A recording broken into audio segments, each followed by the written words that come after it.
There is a specific kind of silence that happens when two people realize in the exact same breath that they have made a terrible mistake, and also, possibly, the best mistake of their lives. Phoenix Cole was 24 hours into the most important job of her life when she walked through the wrong door at the worst possible moment and came face to face with a man who was very much not dressed for company. Dae-Jung Park, heir to one of Seoul's most powerful corporations, a man whose schedule was orchestrated down to the minute, a man who controlled every variable in every room he ever entered, froze. And here is the thing about frozen moments. They thaw. And when they do, everything that was hidden underneath comes rushing to the surface. She needed this job more than she'd ever needed anything. He hadn't expected to need anything ever again. Neither of them expected what 3 weeks on an island in the middle of the Indian Ocean would do to the walls they had each spent years building. But some stories don't begin the day you think they do.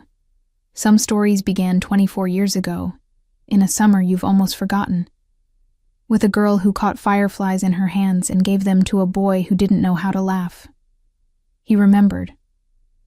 She didn't know he remembered. And that quiet, impossible thing is where everything begins. If this story already has you, subscribe so you never miss a new one, and drop a comment below. Have you ever reconnected with someone from your past and felt like time collapsed? Tell me everything. The water taxi from Malay to the private island took 40 minutes, and Phoenix Cole spent every single one of those minutes rehearsing. She rehearsed the proper way to knock before entering a room. She rehearsed how to be invisible. She rehearsed how to move through a space like a whisper, present but not intrusive, efficient but not cold. She had read the entire staff briefing document twice on the plane from Atlanta to Doha, and twice more on the connection to Malay.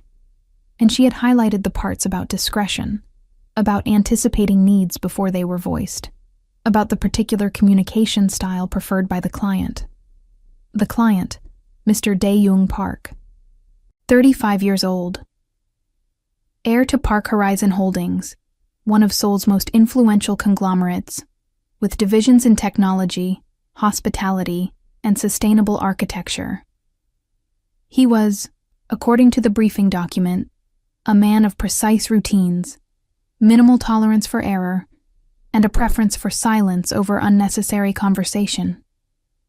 Phoenix had noted all of this. She had, in fact, underlined the word precise 3 times.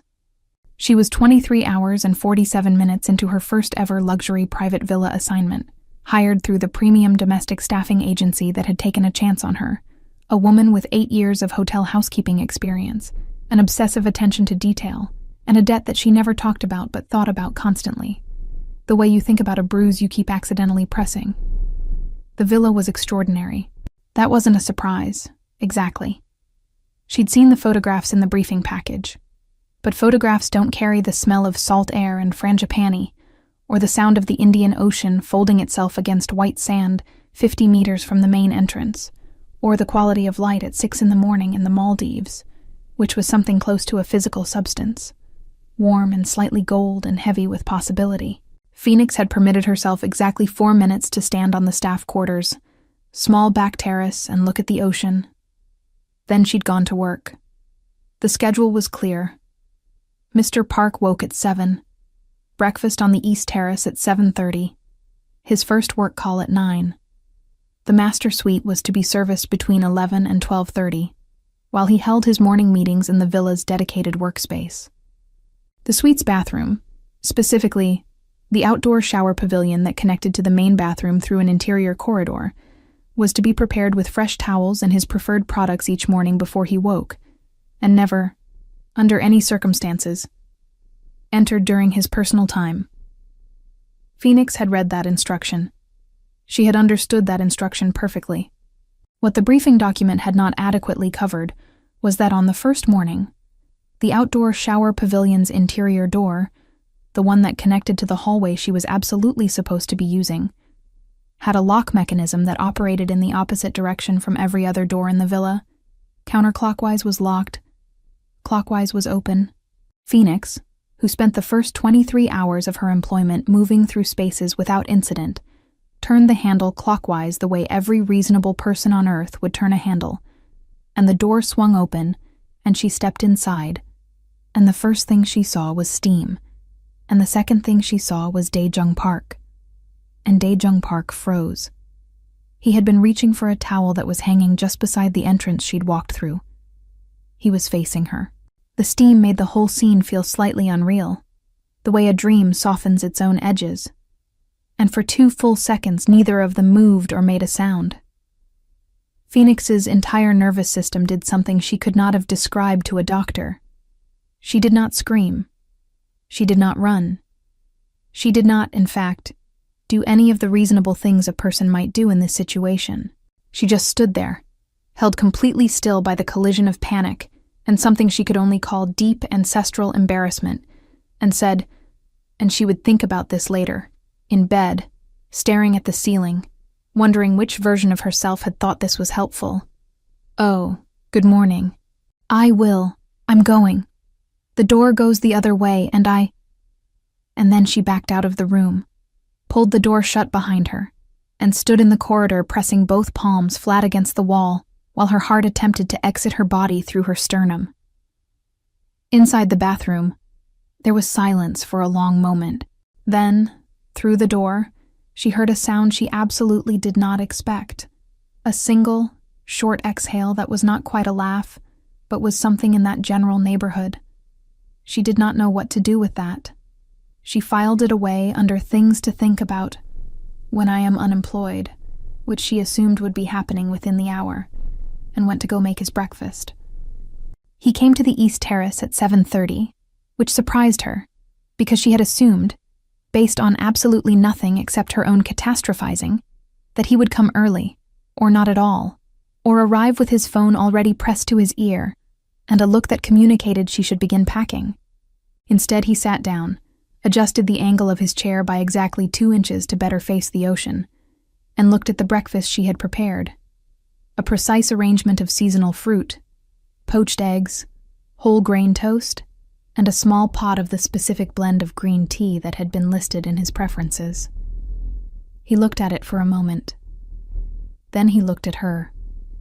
Phoenix, who was standing at the appropriate distance with her hands clasped in front of her, met his eyes, and then immediately looked at a point approximately 6 inches to the left of his face, because that felt safer. "The door lock," he said, "is counterintuitive." "Yes," she said. "I apologize.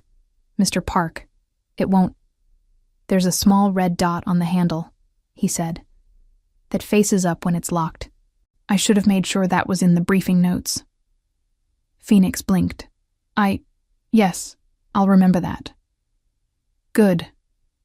He picked up his tea. "The eggs are the right temperature." That was, apparently, the end of the conversation. Phoenix retreated to the kitchen and stood by the counter for a moment with her eyes closed. The eggs are the right temperature.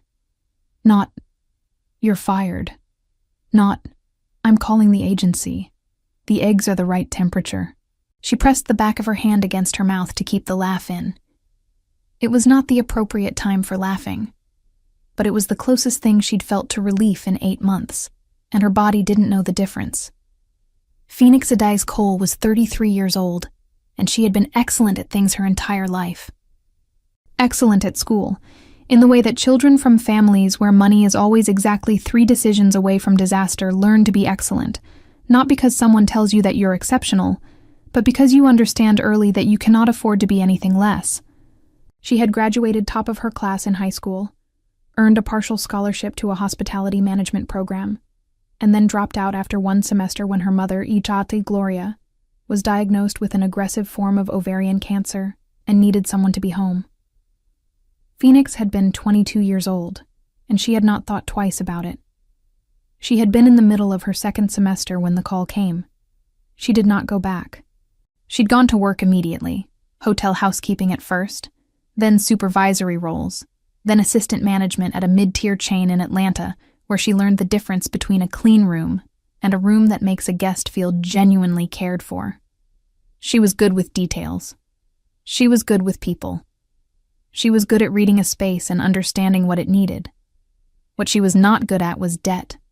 Not because she was reckless. She was the opposite of reckless. She had a spreadsheet. But because medical debt doesn't care about spreadsheets. Her mother's treatment had been extensive and partially covered, and then not covered at all when the insurance company found a technicality in the policy in the 4th year of treatment, and the coverage collapsed exactly when the costs were highest. Gloria had fought the cancer for 9 years. Surgery, 2 rounds of chemotherapy, a clinical trial that cost more than Phoenix made in 18 months. And by the time she went into full remission in the spring of 2023, alive and healthy, and laughing on the phone about the neighbor's new dog, Phoenix was carrying $47,000 in outstanding medical bills. The number had not moved in a meaningful direction, despite 2 years of disciplined payments, because the interest was structured in a way that felt almost deliberately cruel. The premium staffing agency had come through a referral from a former colleague. The pay for a 3-week assignment with Park Horizon Holdings in the Maldives was more than she made in 4 months at her current job. The agency had been very clear. This was a rare opportunity, extended to her specifically because of her supervisory record and her references. She was not to jeopardize it. She was not going to jeopardize it. Even if the first 24 hours had included an incident that she intended to take to her grave. By the end of the first week, Phoenix had developed a very precise understanding of Dae-jung Park. He worked too much. Not in a performative way. Not in the way she'd seen with some guests who worked loudly, ostentatiously, making sure everyone understood how important and busy they were. He worked the way some people breathe, automatically, continuously. Like stopping was not really an option he'd considered. His calls started at 9 and frequently didn't end until 2 in the afternoon. He responded to emails during breakfast. He kept a legal pad beside his laptop and filled it with notes in a script she couldn't read. Korean, she assumed, small and very precise. He swam every evening at 5:30. This was the only thing he seemed to do for no reason other than that he wanted to. He'd walk down to the villa's private stretch of beach, leave his sandals exactly 2 feet from the waterline, and swim parallel to the shore for 30 minutes. Phoenix knew this because his sandals were always there when she walked past with the evening towel refresh. 2 perfect impressions in the white sand, completely alone. He was not unkind. This surprised her, not because she'd expected cruelty, but because she'd expected the kind of indifference that rich people sometimes performed. The practiced art of looking through service staff as if they were furniture that occasionally moved. Dae-jung didn't do that. When she brought something, he acknowledged it. When she spoke, he listened. When she once, on the 3rd day, moved his legal pad to dust the table beneath it and replaced it in the wrong position, approximately 2 inches to the left of where it had been, he moved it back without comment, but not before she'd noticed his hand pause over it for one brief moment, recalibrating. He liked order. He liked quiet. He liked things in their place. Phoenix respected all of this. She also found it, privately, slightly interesting, in the way that a person you can't quite read is always interesting. He was the kind of still that she associated with people who were working very hard not to feel something, and she had spent enough time around those people to recognize the signs. She did not think about what he might be working not to feel. That was not her business. She thought about her spreadsheet instead, and the number that was slowly becoming less terrifying, and she went to prepare his evening towels. The warning came on a Thursday afternoon, 9 days into the assignment. The villa's property manager, a calm man named Ibrahim, who handled logistics from a small office near the staff quarters, came to find Phoenix while she was arranging the evening fruit plate and told her, in the even tone of a person who has delivered news like this before, that a tropical storm system that had been tracking north of them had changed direction overnight. It was now moving directly toward their atoll. The water taxis were suspended. The small staff boat was being secured. There was no danger. The villa was built for exactly this kind of weather. The shutters were designed. The emergency supplies were stocked. But they would not be leaving the island for at minimum 3 days. Possibly 4, possibly 5. Phoenix looked at the fruit plate. Then she looked at Ibrahim. "Does Mr. Park know?" I was going to tell him next. "I'll do it," she said. And she wasn't sure why she said that. It wasn't in her job description, and Ibrahim was perfectly capable. But something in her wanted to be the one to deliver the information carefully, in the right way, with the right tone. She found Dae-jung at his desk, which was where she found him approximately 70% of the time. He was on a call, but he held up one finger when she appeared in the doorway, not dismissively, just a request for 1 minute, and ended the call a moment later. She told him about the storm. She told him about the timeline, the supplies, the structural integrity of the villa, the fact that they would have communication throughout. She delivered it the way she'd delivered difficult information before, which was clearly and without excessive cushioning, because people who were used to managing things generally did better with facts than with softening. Dae-jung listened. He set down his pen. "How many staff are remaining on the island?" "Just myself and Ibrahim. The rest were day rotation. They went back yesterday." A brief pause. "And then you're comfortable with that arrangement?" She was surprised by the question. Not the question itself. It was a reasonable thing to ask. But the way he asked it. Like her comfort was a variable that actually mattered to his assessment of the situation. "Yes," she said. "I'm fine." He nodded and picked up his pen again. "Thank you for telling me directly." She went back to the fruit plate. She took a moment, standing alone in the kitchen with the rain beginning to test the windows, to acknowledge that she was, in fact, perfectly fine. And then she started checking the emergency supply inventory. The storm arrived in full on Friday evening, and it was spectacular in the way that things are spectacular when they are also terrifying. The ocean stopped being turquoise and became something dark and enormous. The palm trees on the property bent at angles that looked structurally questionable, but apparently were not. The rain came sideways. The villa held. This was not surprising. It was an extraordinary piece of engineering, and Ibrahim had sealed every shutter with the efficiency of someone who'd done it many times. But the sound was relentless. The rain on the roof, the ocean against the reef, the wind finding every small gap it could and making itself known. By Saturday morning, Dae-jung Park had appeared in the kitchen. This was not in the schedule. Phoenix was making coffee when she heard him, and she turned to find him standing at the kitchen entrance in a linen shirt and dark trousers, his hair slightly less structured than usual, which was such a small departure from his normal presentation that she was almost embarrassed to notice it. He was looking at the coffee maker, the way he looked at everything, with a focused attention that suggested he was extracting every available piece of information. "I thought," he said carefully, "that we should perhaps not maintain the full formal arrangement while we're in the middle of a tropical storm on an island with 3 people. Phoenix looked at him. "What would you prefer?"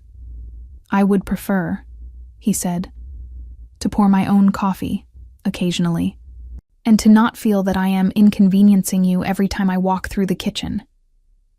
She considered this. "You don't inconvenience me. You stop whatever you're doing when I enter a room. That's called professionalism." The corner of his mouth moved. It was not quite a smile. It was more like a smile's advance team, arriving to check whether conditions were suitable. "And it's called making me feel like I'm being watched constantly." Phoenix pressed her lips together to keep from laughing. She poured a second mug and set it on the counter beside him. "Coffee is ready. I'm going to go check the south shutter on the terrace. You can pour your own."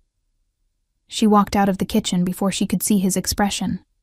But she thought, she was almost certain, that she heard that not quite laugh again. By the second full day of the storm, a new informal rhythm had established itself, the way rhythms do when people are honest about the fact that they are stuck in the same place and might as well be human beings about it. Ibrahim mostly stayed in the staff quarters and monitored the weather systems, which was his expertise and his preference. Dae-jung and Phoenix occupied the main villa, and the distance between them, professional, careful, calibrated, began to shift in the small ways that confinement produces. He poured his own coffee. She stopped freezing when he walked in. They ate lunch at the same table, which she had not expected, but which he'd suggested with the pragmatic logic that eating at opposite ends of a large villa during a storm was unnecessary. She agreed. They sat at the kitchen table, which was smaller and less formal than the dining terrace, and ate in a silence that was not uncomfortable. On the second afternoon, the internet went down. This was, based on his expression when he closed his laptop and looked at the router, the most significant event of the storm. "It will likely be restored in a few hours," Phoenix said, from where she was reading in the living room. "I had a board call. There's satellite phone capability. Ibrahim has the details if it's urgent." He was quiet for a moment. Then, "It is not actually urgent. I just find it easier to work than to not work." Phoenix looked up from her book. It was the most unguarded thing he'd said in 10 days. She thought about what to do with it. She thought about the professional response, which was to offer an alternative, perhaps suggest he rest, perhaps ask if he needed anything. Instead, she said, "What would you do with a completely free afternoon if no one would ever know?" He stared at her. "I'm not going to tell anyone," she said reasonably. "I'm trapped on an island with you. I don't even know who I'd tell." The not-quite smile appeared. It stayed longer this time. "I would play a video game that my team would find embarrassing." Phoenix blinked. "Which one?" "It's a farming simulation," he said, in the tone of someone confessing to something minor, but genuinely mortifying. "You grow crops and raise animals, and your biggest challenge of the day is whether to plant winter squash or expand your chicken coop." Phoenix stared at him for a long moment. Then she laughed. A real one. The kind that caught her by surprise, that she didn't have time to make polite or measured. It was just a laugh. Dae-Young watched her laugh with an expression she couldn't quite read. Not offended, not amused, exactly. Something more like attentive, like he was noting something for later. "The chicken coop," she said, when she'd recovered. "Obviously expand the chicken coop. Every time." "That is also my instinct," he said gravely. "And yet the squash has strategic advantages in winter." They looked at each other. The storm pressed against the windows. Outside, the ocean was still performing its dramatic argument with the reef. Inside, something small had shifted in the air between them. "Do you have it downloaded?" Phoenix asked. "I do." "Show me the squash problem." He brought his laptop to the kitchen table, and they spent 2 hours on the chicken coop versus squash question, which was genuinely more complicated than Phoenix had expected, and which Dae-Jung had clearly thought about with the same seriousness he applied to his board calls. He had opinions about crop rotation. She had opinions about the emotional value of a well-functioning chicken ecosystem. They disagreed productively. It was the best afternoon Phoenix had had in months. She didn't think about that too hard. She just let it be what it was. The storm broke on Sunday morning, leaving behind the specific kind of morning that only exists after a storm has passed. The air washed clean of everything, the sky a color that didn't have an accurate name, the ocean gone back to turquoise as if nothing had happened. Phoenix was on the back terrace drinking coffee when Dae-Jung found her. He was carrying his own mug, which she noted. He sat in the chair beside her without asking if she minded, which she also noted. They watched the ocean for a while. "Where did you grow up?" he asked. "Atlanta, mostly," she said. "We moved around a little when I was young. My mother did domestic work, so we went where the work was. She had a long placement once, when I was about 9. A family somewhere in Georgia. I can't remember the town exactly. It was summer. There was a yard with a pond." She paused, remembering. Not the kind of remembering you do on purpose, the kind that surfaces when the light is right and you're not guarding yourself. "I caught fireflies," she said. I remember catching fireflies in that yard. I remember thinking they were the most extravagant thing I'd ever seen. Like the dark was trying to apologize for being dark. Dae-young had gone very still beside her. She didn't notice at first. She was still in the memory. I gave some to a boy once. I don't remember his name. He was a little older than me. Quiet. Very serious for a kid. He looked at those fireflies like they were, I don't know, like he'd never been given something just because. She smiled at the railing. I think he was lonely. Rich kid lonely, which is its own thing. Different from regular lonely. She turned to look at Dae-young and stopped. He was looking at her with an expression that she had never seen on his face in 11 days. It was not controlled. It was not composed. It was something completely unguarded, something that had broken through whatever he kept over himself the way water breaks through old stone. "What?" she said. He looked away. He looked at his coffee. He set the mug down on the railing with careful precision. "Nothing," he said. "It sounds like a good summer." "It was," she said. "One of the good ones." He nodded. He picked his mug back up. He looked at the ocean. Phoenix watched his profile and thought about the way something had crossed his face, and filed it away in the category she'd been using for him since day one. Things that don't quite add up yet. The category was getting crowded. That afternoon, Ibrahim restored all the outdoor furniture that the storm had displaced, and the villa returned to something approaching its normal operations. The water taxis would resume the following morning. The world outside the island was, apparently, still there. Phoenix had 1 week left on her assignment. She was aware of this in a way she hadn't been aware of the time passing before the storm. Before, the days had been structured and purposeful and professional. Now she was aware of each one as a countable thing. She did not examine why. Instead, she went to change the linens in the master suite, which had not been done during the storm days, and she moved through the room with her usual care, the smooth geometry of properly made sheets, the precise fold of the duvet, the angle of the pillows. She adjusted the items on his bedside table. The lamp, a glass of water, a book. She paused. The book was dog-eared at a page about a third of the way through. The title was in Korean, which she couldn't read, but the cover was simple, dark blue with a single geometric symbol. She'd moved it dozens of times without giving it much thought. But now she looked at it and thought about a boy who'd held fireflies in his hands and looked at them like they were precious. And she put the book down exactly where she'd found it and went to finish the room. Dae-jung Park had been 11 years old the summer his father's company hired a woman named Gloria Cole for 3 months of household management at their secondary property outside Atlanta. He had not been supposed to be there. He was supposed to be in Seoul, at the summer academic program his parents had arranged for him. But the program had ended 2 weeks early due to a building issue, and his parents had been in Tokyo, and the logistics of redirecting an 11-year-old across multiple time zones had resulted in him being deposited at the Atlanta property with 2 staff members and instructions to be well-behaved.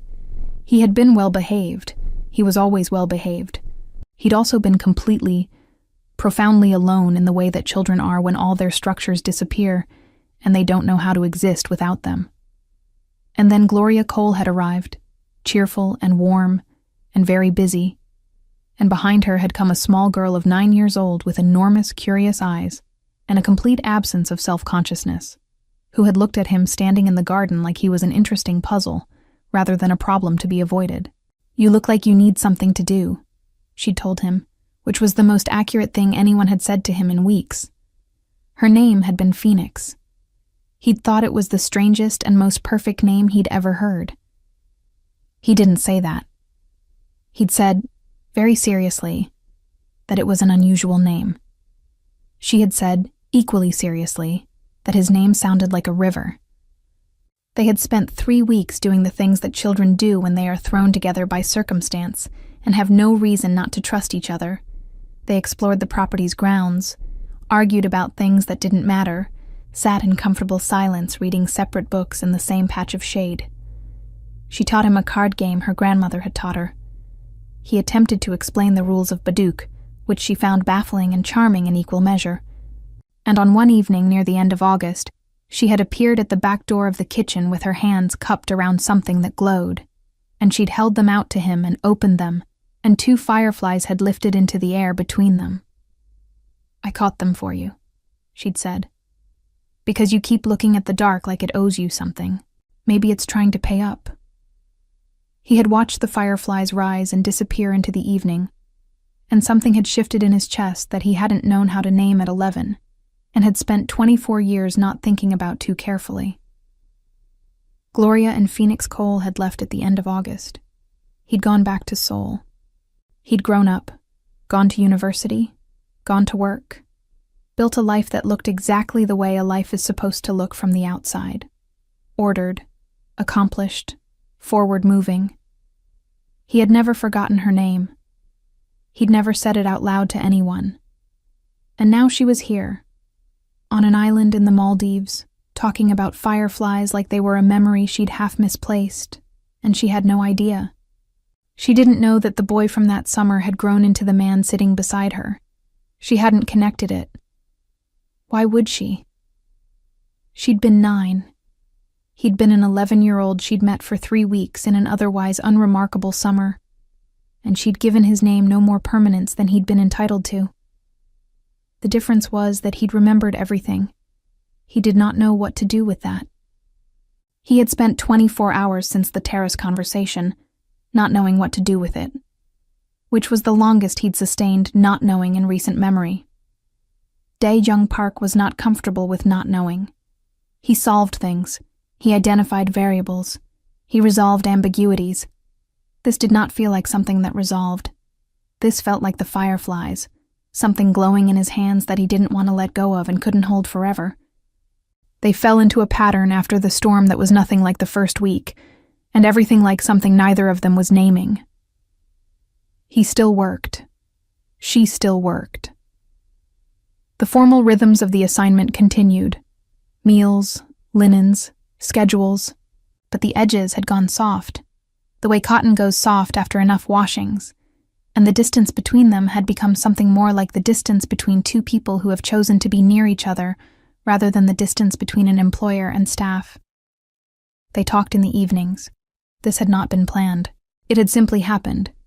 She'd been on the terrace one evening when he came back from his swim, and instead of going inside, he'd sat down, still salt damp, and said something about the specific color of the ocean at that hour, and she'd said something back, and then 40 minutes had passed. They talked about things that were easy, the farming game, which they had resumed with competitive investment, the relative merits of various breakfast configurations, a documentary she'd been watching that he'd also seen, which led to a conversation about marine ecosystems that went longer than either of them had planned. They talked about things that were harder. She mentioned her mother, once, briefly, that she was in Atlanta, healthy now, that Phoenix sent her money when she could, that they talked every Sunday. Dae-jung listened with the full attention he gave everything important, and didn't ask questions, which was exactly right. He mentioned his father, once, not warmly, not coldly, just factually. That the company had been built on his grandfather's work and his father's ambition, and was now his responsibility. And that responsibility was not a word that left a lot of room for other things. Other things like what? She'd asked. Like evenings on a terrace talking about marine ecosystems, he'd said. Phoenix had looked at the ocean for a moment. And that seems like a bad trade. Most responsible decisions are.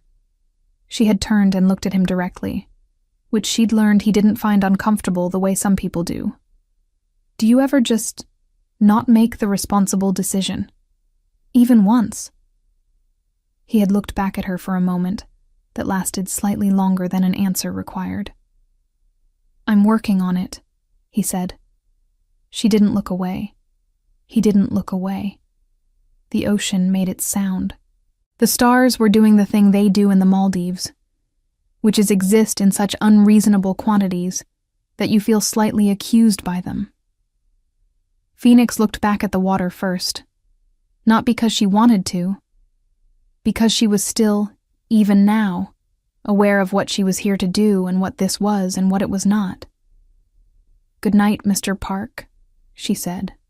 A pause. "Good night, Phoenix." She went inside. She sat on her bed and looked at the ceiling. She thought about the way her name sounded when he said it, like it meant something specific to him, like it was not a casual word. She didn't know what to do with that. She put it in the category and tried to sleep. On Thursday of the final week, Phoenix's phone rang at 7 in the morning. It was a number she knew. The collections agency, not aggressive, not cruel, just relentless in the way that automated systems are relentless, calling on a schedule regardless of where you were or what you were doing. She let it go to voicemail, as she always did on workdays, and then she sat with her phone in her hand and did the calculation she always did. Current balance outstanding, current payment schedule, current monthly rate, estimated payoff date. The estimated payoff date had moved from 31 months away to 27 months, which was progress, but 27 months was still 27 months, which was still her mother calling on Sundays and saying, "Don't worry, baby," and Phoenix saying, "I'm not worried," while being worried. She put her phone away and went to make his breakfast. She was not aware that she was quieter than usual. She was not aware of anything. Particularly, she was just moving through the morning's tasks with the mechanical efficiency she'd developed for the bad calculation mornings, doing each thing correctly and not thinking past the next correct thing. Dae-jung noticed. She knew he'd noticed, because at breakfast he set down his tea after one sip and said, without preamble, "Is something wrong?" "No," she said. "Everything's fine." "You said good morning without looking at me." She stopped. "I say good morning every morning without looking at you. That's part of the professional." "You always look at me," he said, not unkindly, just accurately. "You make eye contact and then you look away. This morning you were looking at the fruit plate." Phoenix opened her mouth and closed it. The accuracy of this was disarming. "It's nothing to do with work," she said finally. "A personal. I'm fine." He nodded. He picked up his tea. Then, carefully, he said, "I know this is outside the arrangement, but if you ever wanted to talk about it, you don't have to. But you could." She looked at him. He was looking at his tea with the expression of someone who has said something that required effort, and is now granting her the space to respond however she needs to. Phoenix sat down. This was also not in the arrangement, sitting at the table during a meal, in the client's presence. She sat anyway. She told him about the debt, not all of it, and not dramatically, just the shape of it. Her mother's diagnosis, the insurance technicality, the bills that had accumulated, the years of payments that were happening. She told it the way you tell someone something when you're tired of carrying it alone, but also deeply practiced at not making it a scene. Plainly. With numbers. Dae-jung listened to all of it without interrupting. When she finished, there was a silence, and then he said, "Your mother is in full remission now." "Yes. That's the part that matters," he said. "The rest is solvable." 27 months of solvable, she said, with a small, dry sound that was technically a laugh. 27 months is not forever. "No," she agreed. "It's not." He looked at her. She looked at him. There was something in the air that had weight to it. Not romantic, exactly. Not at that specific moment. Something more like, "I see you." Not the version of you that's performing competence. The actual version. It was, Phoenix thought, one of the more terrifying things she'd experienced in recent years. More terrifying even than the debt. "Thank you for telling me," he said. "Thank you for not offering to fix it," she said. He looked slightly startled. "Was that a risk?" "Always." He considered this. "What would you have said if I had?" "I would have said no, obviously. And then things would have been weird." "Then it's good I didn't." He picked up his egg. "Though for the record, I thought about it." She looked at him for a long moment. "I know you did." She went back to her station. She thought, walking away, that she might be in some amount of trouble. 2 nights before the end of the assignment, Dae-jung asked her to have dinner with him on the East Terrace. He asked with the formality of someone who was not sure of the protocol and was proceeding carefully. "I realize this is unusual. You're here in a professional capacity and I don't want to make that uncomfortable. But I would like to have dinner with you, and I would like you to sit across the table from me rather than behind the table. And if that's not something you want to do, I will completely understand."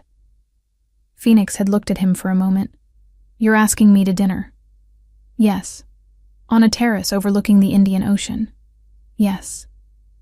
2 days before I leave?" He held her gaze. "I'm aware of the timing." She was quiet for a moment. She was thinking about the debt and the spreadsheet and the remaining days and the correct thing to do. She was thinking about 27 months and her mother on Sundays.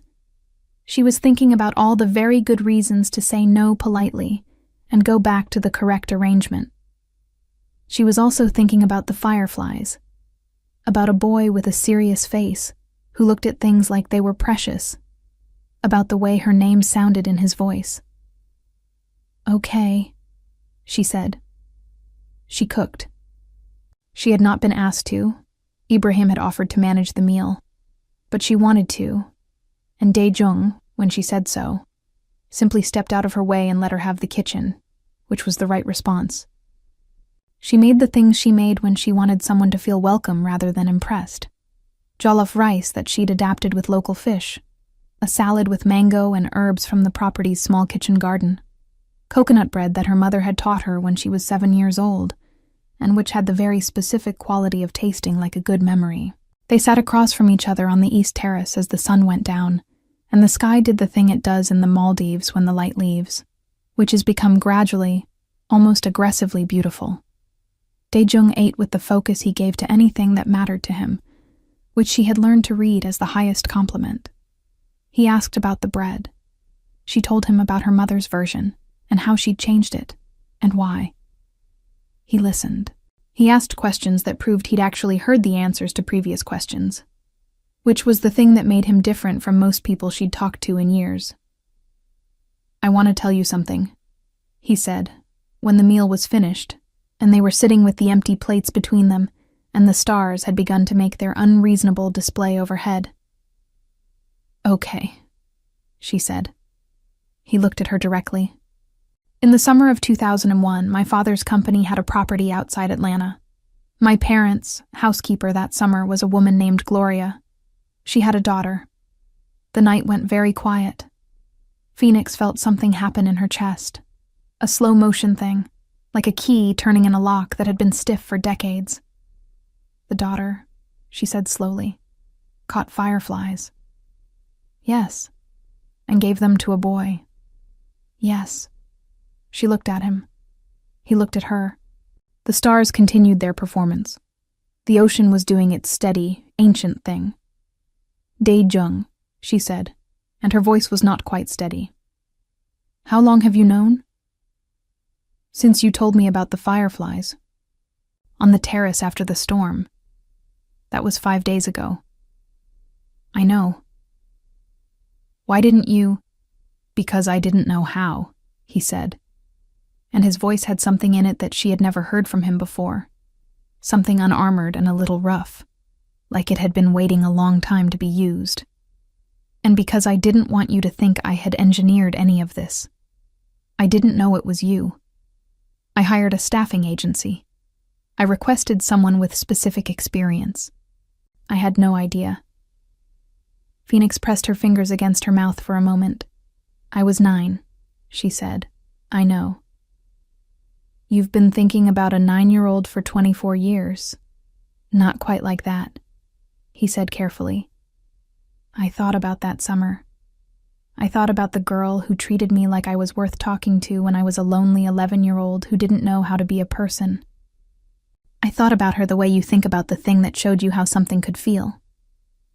He paused. And then she walked through the wrong door on her first day and said, "Oh, good morning, I will. I'm going, the door goes the other way. And I..." He stopped. Phoenix made a sound. It was not a dignified sound. It was somewhere between a laugh and something with too much feeling in it to be called a laugh. "You recognize me from that?" she managed. "I didn't recognize you. I just felt something. And then you told me about the fireflies and I knew." She looked at him for a long time, at the face she'd been reading for 3 weeks. The controlled stillness, the careful attention, the corner of his mouth that moved when something delighted him before he decided whether to let it. She thought about every evening on the terrace, every cup of coffee, every moment of the storm and the farming game and the conversation about marine ecosystems. She thought about 24 years and a summer she'd half forgotten and a boy who'd held glowing things in his hands. "I didn't know your name," she said. "After we left, I couldn't remember. It bothered me, actually. When I thought about that summer, I could remember your face, serious, always a little worried. And I remembered the card games and the books. But I couldn't remember your name and it felt like losing something." Something crossed his face, quick and undisguised, the way feeling moves when you stop managing it. "You thought about it. You were memorable," she said. "You were the loneliest person I'd ever seen. That kind of loneliness sticks." He was quiet for a moment. The ocean moved. The stars did their thing. "I'm not that lonely anymore," he said. She looked at him. "No. It comes and goes. But right now..." He stopped. Started again. "Right now I'm sitting across from someone who made me feel less alone when I was 11 years old, and who has apparently been doing it again for the past 3 weeks without even knowing, and I am the opposite of lonely." Phoenix looked at the table, looked at the ocean, looked at her hands. "This is a completely unreasonable situation," she said. "Yes, I leave in 2 days. I know. And I'm your employee. Also true. And I have 27 months of debt. That is not relevant to this conversation. It is relevant to whether I am in a position to be reasonable about..." She stopped, looked at him. "What exactly are you saying, Dae-young?" He looked at her with the full, unmanaged attention that she'd been watching him carefully deploy for weeks, and said, "I'm saying that I would like to see you again when you're no longer my employee. I'm saying that I've been thinking about you for 24 years, and that now that I know who you are, I don't want to stop knowing. And I'm saying that I understand if that's too much or too strange or too... everything. But I wanted you to know." Phoenix was quiet for a long time. The night air was exactly the temperature it should be. The stars were being excessive. The ocean kept its steady, faithful rhythm. "Ask me again," she said finally. "When I walk off the water taxi and I'm not on your clock."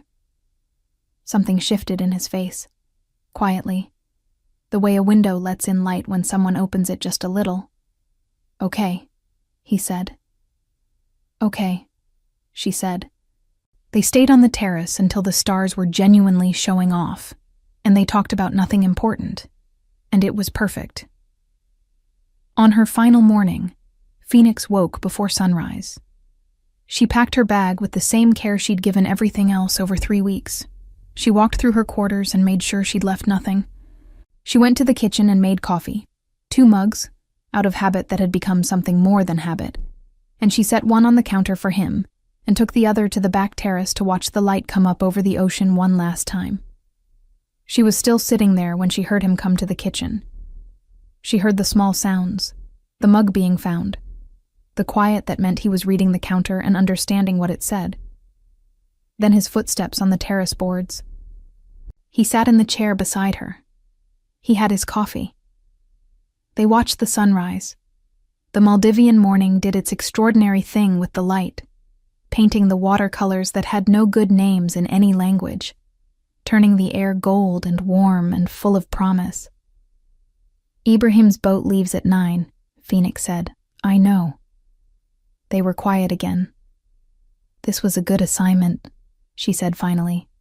"It was more than that." She smiled at the ocean. She couldn't see him doing it, but she thought he might be doing the same. "I'll remember the squash problem," she said. "I think you're wrong about it. For the record, chickens every time.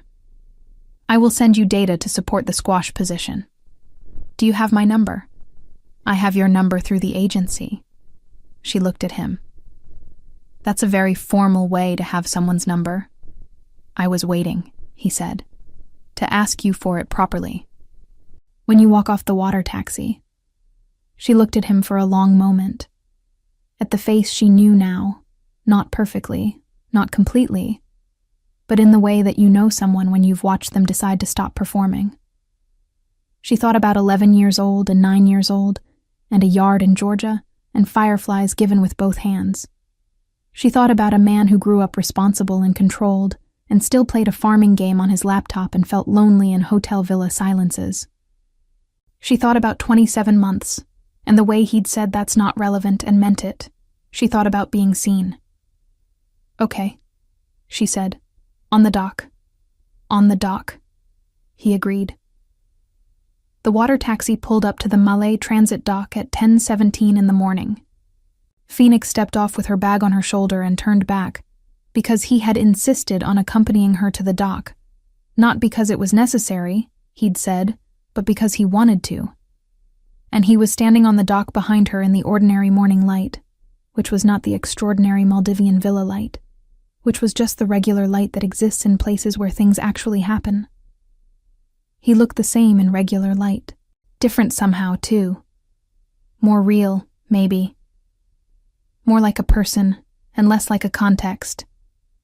"Your assignment ended," he said, "when you stepped off that boat." "About 30 seconds ago," she agreed. "Then I would like to ask you for your number. And I would like to, if you're willing, take you to dinner. In Atlanta, when I'm next there. Or in Seoul, if you ever come. Or anywhere, actually." He paused. "I recognize that I have 24 years of competing squash data to show you, and that is genuinely the worst pitch for dinner in recorded history." Phoenix laughed. The real one. The one that caught her by surprise. People on the dock turned to look, and she didn't care at all. "Give me your phone," she said. He did. She typed her number in, and then, on impulse, she typed a contact name. Phoenix Cole. And then, under it, a note she wasn't sure he'd see until later. The girl with the fireflies. She handed it back. He looked at the screen. Something moved through his face, quiet and complete, and not the smallest bit controlled. "The squash data is very compelling," he said, not looking up from the phone. "I will never be convinced," she said, "but send it anyway." He looked up. The Malay morning was ordinary and bright, and full of boats and people and the smell of the ocean. It was not a terrace with unreasonable stars. It was not a moment designed to be significant. It was better than that. It was real. "Dinner," he said. "Atlanta. 2 weeks, if your schedule allows. I'll work around yours." "My schedule allows," she said. "Good. Good." A taxi boat horn announced something to no one in particular. Someone's luggage wheel caught a crack in the dock. The world continued its regular, indifferent business. Phoenix Cole, 33 years old, with a debt that was 27 months from finished, and a mother who was healthy, and a spreadsheet, and a number that was slowly becoming less terrifying. Phoenix Cole smiled at the man on the dock who had been an 11-year-old holding fireflies, and who had grown into someone who looked at her like she was a thing worth keeping. And she thought, this is how it happens. Not all at once. In layers. In a summer when you're 9, and then again when you're 33, and maybe for a long time after that. Text me, she said. Squash data whenever. I want to be prepared.